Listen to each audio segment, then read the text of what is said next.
We begin this hour with more breaking news in relation to the decision to block Qatar Airways from running extra flights into Australia.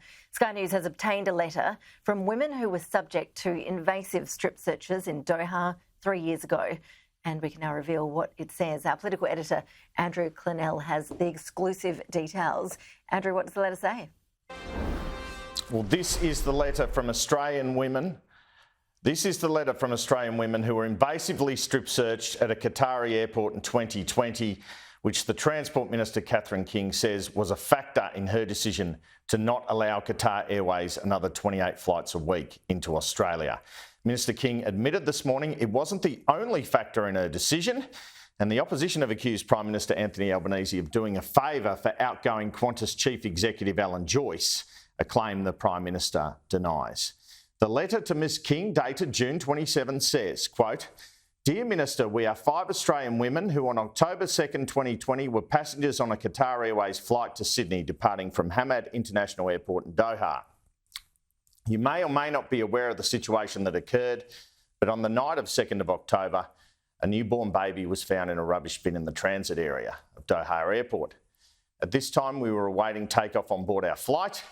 We were subsequently removed from the flight at gunpoint by armed guards. Still under armed guard, most of us were forced to have bodily and vaginal examinations without consent. Some of us were threatened that if we didn't cooperate, we would not be allowed back on the plane.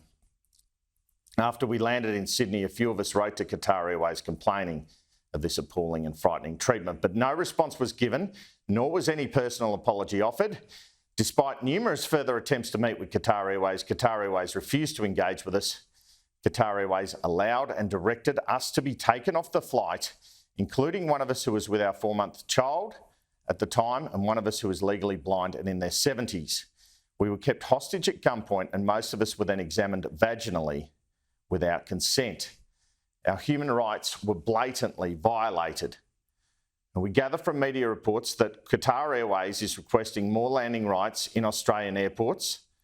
However, it hasn't shown any regard for public safety, nor has the airline demonstrated that it is committed to preventing any similar violations of human rights from happening again.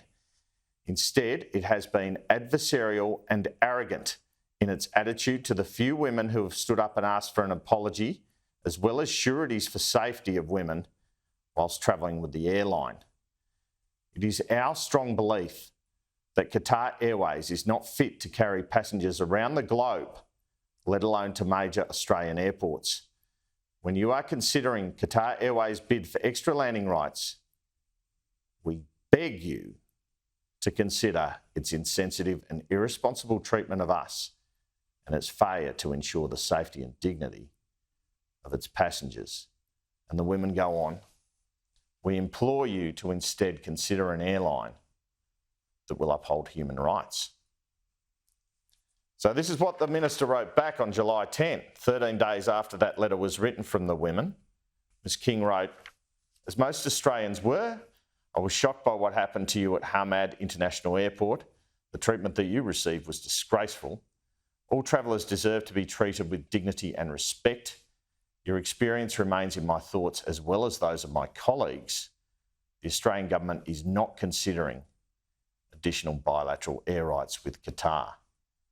And it's from that letter going to the media that I understand Qatar Airways found out about the Minister's decision. Now, Sky News revealed yesterday that Foreign Minister Penny Wong telephoned the Qatari PM on Monday and mentioned that 2020 incident, but the Minister said she did not mention the Air Services Agreement rejection of Qatar Airways in the phone call.